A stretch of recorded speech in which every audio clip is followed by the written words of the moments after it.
Requirements to get on food assistance are so flexible. A Minnesota millionaire enrolled in the program just to prove he could qualify.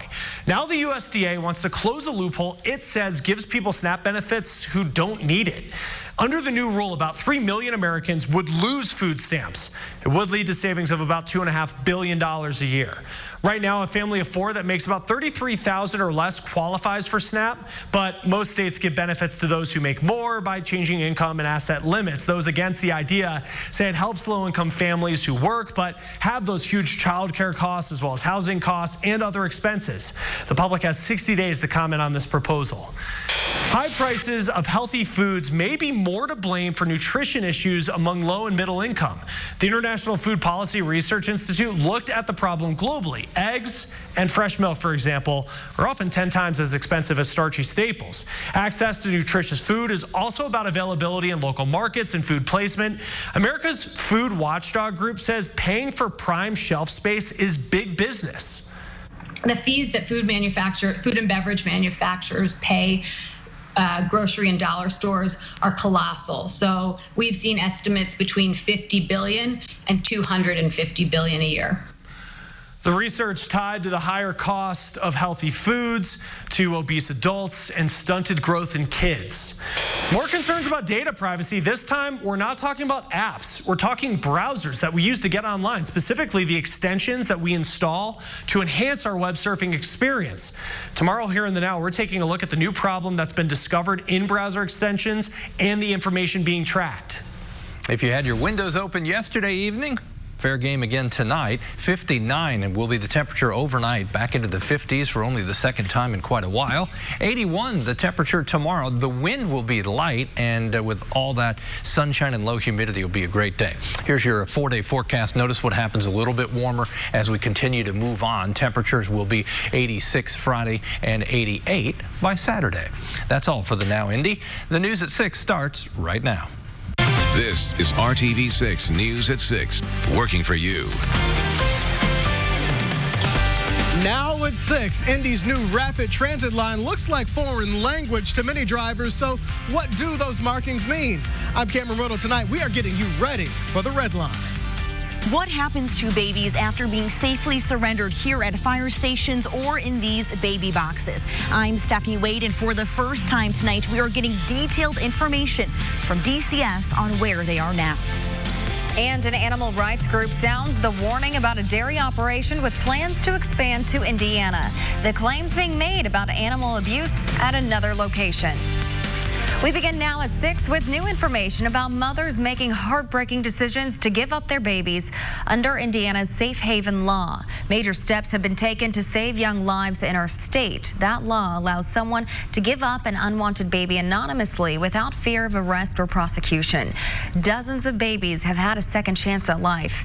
Tonight, our Stephanie Wade sits down with one of the women leading the charge to help mothers make the hard decision, which impacts both lives forever.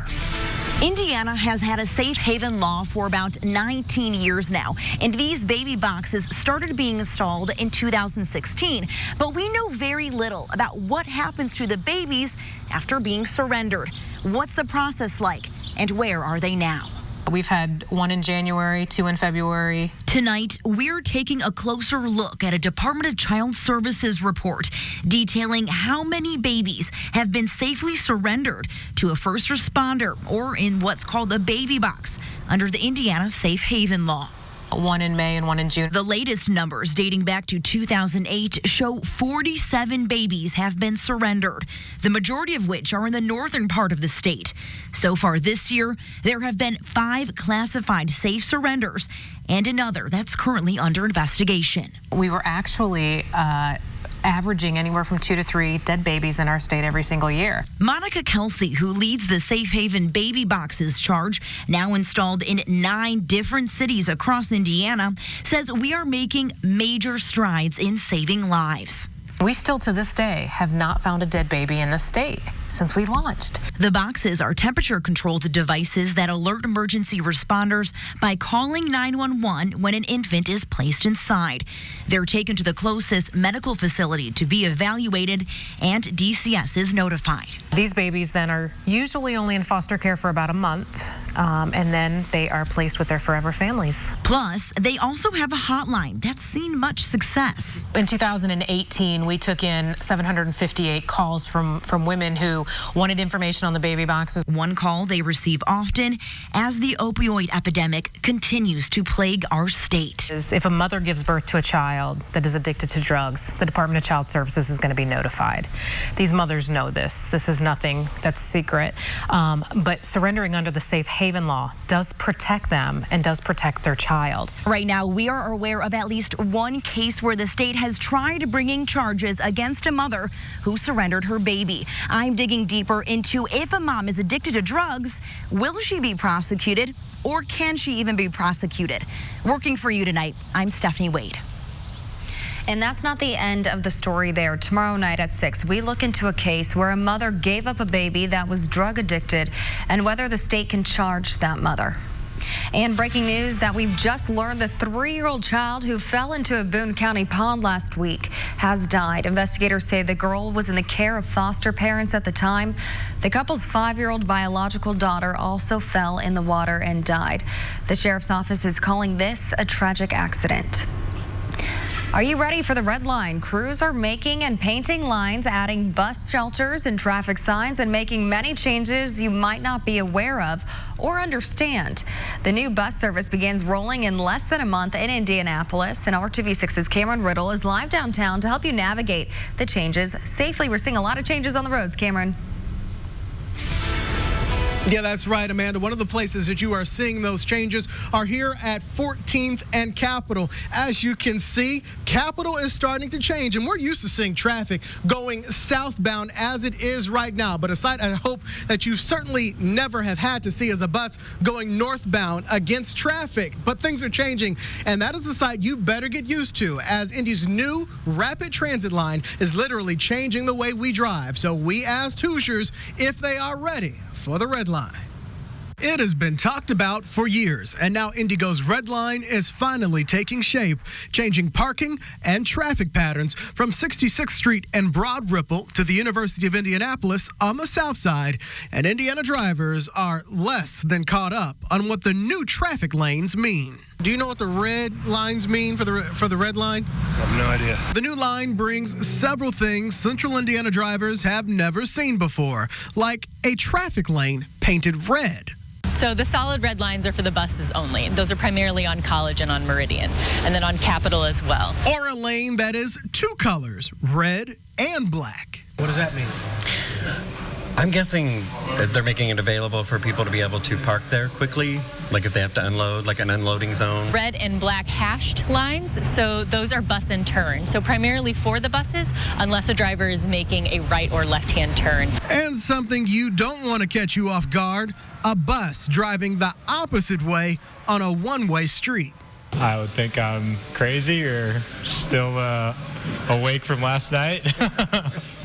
I would jump out of the way. On Capitol, there is a northbound bus-only lane, and that's so that we can move transit riders north and south along Capitol. Another feature that every driver and pedestrian needs to be on the lookout for is the new crosswalks, allowing passengers to catch the bus, which in many cases will stop in the center of the street. All of the crosswalks are signalized intersections, so it's safe for pedestrians to cross. We also have some bus signals only, so you're starting to notice those as well. So those will signal for the buses when they need to move ahead of the traffic in order to either make a turn or get through the intersection.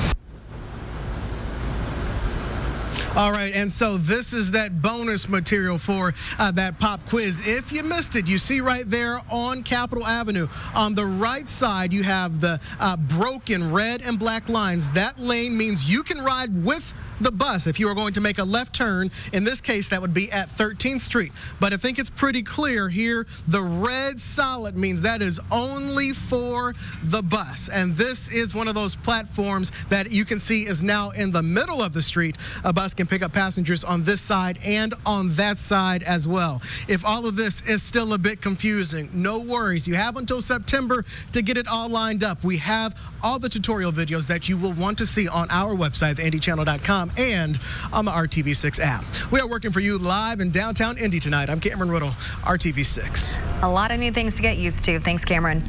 An animal rights group released new video today showing what it calls excessive animal abuse of dairy cows. An undercover worker with the Animal Recovery Mission took these images at Natural Prairie Dairy in Texas. However, the company plans to expand to Newton County, Indiana, and their permit was already approved by the state. Natural Prairie Dairy supplies milk to grocery stores throughout Indiana. The video is too graphic to show, but the Animal Recovery Mission says it shows cows living in overcrowded and unsanitary conditions, as well as abuse. Some of the top medical workers, the hospital workers that were there to give extra care to the cows were beating them and stabbing them with screwdrivers on a daily basis. Some of the sickest and illest cows on the property, they were stabbing with screwdrivers. The tormenting these animals faced on a daily basis was extreme. We reached out to Natural Prairie Dairy for a response, and we are still waiting to hear back. At the news conference, ARM included bottles of Fairlife milk on the tables. Fairlife tells us, quote, Fairlife does not source and never has sourced milk from the farm in this video. Our focus is on the farms that do supply us. We recently completed third-party audits of every farm that provides us milk to ensure they are in line with national farm standards. And after reaching out to RTV6, an Indianapolis teacher is now getting a response from the city after her passionate plea for help protecting students from gun violence on the city's Far East Side. You heard from Jennifer Nagel yesterday. She told us in the past year, 2 of her 8th grade students at Phelan Leadership Academy were shot, something she's never experienced in her 25-year teaching career in both Indianapolis and Chicago. She wanted to know what city leaders are doing to improve the lives of her students, who she says already live in an area struggling with few school, community center, and grocery store options. So we asked the city. The statement from Community Violence Reduction Director Shauna Majors reads in part, quote, we are investing time and resources in areas of our city that are most in need. This summer, we are in the process of hiring 2 additional peacemakers to specifically reach out to Indianapolis youth. We've expanded our Safe Summer programming to offer fun and safe alternatives while kids are out of school, and our Community Violence Reduction team spends every day in our neighborhoods. You can read that full statement on theindychannel.com. RTV6 is working for you and staying on top of a power outage at a Muncie public housing complex. Many residents have not had electricity or air conditioning for more than 2 weeks. This morning, crews started working to install a panel to restore power to the 2nd through 7th floors. The first floor still had power. It's hoped full power will be restored in 3 to 5 days. They will be working in 12-hour shifts to get the work done as quickly as possible. Plans for a new multi-million-dollar apartment complex in downtown Indianapolis appear dead after a long discussion at a city-county council committee meeting last night. A Denver-based development company wants to build a new apartment building at 421 North Penn, which is currently a parking lot. The developers are requesting 80% of the new tax money generated on the lot for the next 25 years, which is nearly $10 million. In exchange, the company offered 20% of its units to be set aside for workforce housing at a reduced rate. The rate for a 2-bedroom would be reduced from about $2,000 to $1,400 per month. Some counselors say that was not enough of a reduction to warrant the tax money. It seems to me, and this is something that has given me a great deal of heartburn since getting on the council, and that is that the city has become a method for padding the profit margins of developments throughout the city. And it really seems like that's what we're being asked to do. With 1 counselor absent, the vote was a 5-5 split. The proposal could still be brought up at the full council meeting next month, but it appears unlikely. The first day back to school next month for hundreds of Hamilton Southeastern students will make another really big first. Their first day in a new school. The ribbon was cut this morning on the brand new Southeastern Elementary School in the 12,500 block of Cynthia Ann Road. It's the district's 13th K-4 building. That's what's unique about this school is that kids will be grouped together in what are called neighborhoods. There are no long hallways or classroom wings. Each neighborhood has 6 classrooms, 3 small group rooms, a STEM room, restrooms, and storage. I feel like our students come to us with a great need to ask questions, to wonder. They have a lot of need for inquiry and play.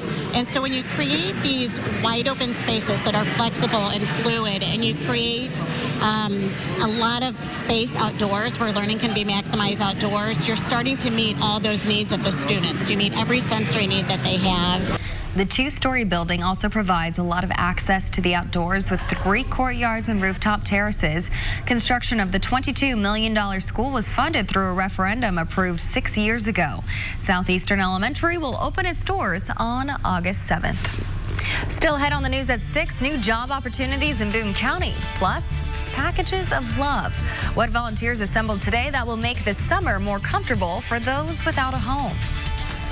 There's a lot of blue in Westfield as they get set for Colts training camp and the Colts get set to welcome the fans. I'm Brad Brown at Grand Park. We'll take a look ahead at what's in store for opening day coming up on the news at 6. And there's a lot of blue sky as well, but a couple of showers to point out in the western portion of the state, kind of north and south end of the Wabash River. We'll deal with that and the warming warming stretch of days straight ahead. At Ashley Home Store, this is home. This is RTV6 News at 6, working for you. New jobs are coming to Boone County. GCI Slingers in Zionsville announced plans today to expand its operations and more than double its workforce there by the end of 2022. GCI specializes in building and assembling mobile conveyors and hydraulic systems. The company currently employs 25 people and is hiring now for heavy equipment operators, CDL drivers, handlers, fabricators, welders, shop technicians, and mechanics. To find out more, look for this story on hiringhoosiers.com.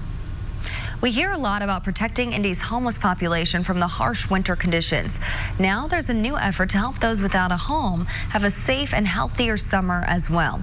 IU Health and IMPD provide winter readiness kits. Now they're teaming up to prepare kits for the summer. It's called Operation Summer Ready. Volunteers today packed 500 kits that include sunscreen, lip balm, socks, deodorant, shampoo, and other essentials. These bags are amazing. It helps give the individuals that are out there experiencing homelessness, it makes them feel like they're loved and they're important rather than just feeling like they're just a nuisance to some people. So it also helps as a building block for our unit. With these kits, we can use them to go and speak with them and let them know that we're here to help them and not to discourage them. The bags will be given to first responders, police, fire, EMTs to hand out when needed. Kevin. We're on a roll in the world of weather here. Cruise control for the next several days. I could have used just one word here to drive the point home, but then I just repeat myself, give you the idea, the trend. Right on through the weekend, it looks like any good chance for rain, kind of widespread, would come Monday and Tuesday of next week. Notice I said good chance. There are some isolated showers in the western portion of the state right now. They're all by themselves, though. Doesn't make it any less significant, though, if you're getting rain at your house. Between Fowler and Williamsport, an area of rain. Another south of Interstate 74 now, just kind of zipping along south of Veedersburg and southeast of Covington. They may continue to drift south here for the next couple of hours, but once we start to lose the heating, those will fade away. The heating was modest today, 80 in Kokomo. That's current temperature. It's 81 in Frankfort. Logansport, a few degrees cooler. To the south, temperatures in the low 80s. Humidity is still well under control with that north wind. This is a view for most of us. Lots of blue sky today. Just a few fair weather cumulus clouds that will fade away. We're destined for the 50s once again.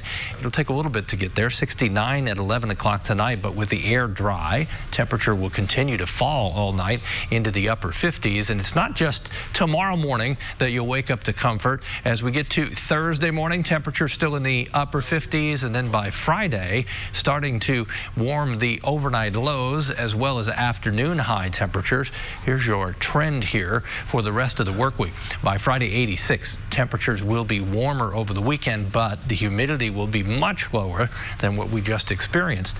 Tomorrow, lots of sunshine. The wind out of the north-northwest at about 10. Temperatures reach 80 or so for the high in most areas, within a degree or two of that, with lots of sunshine for all.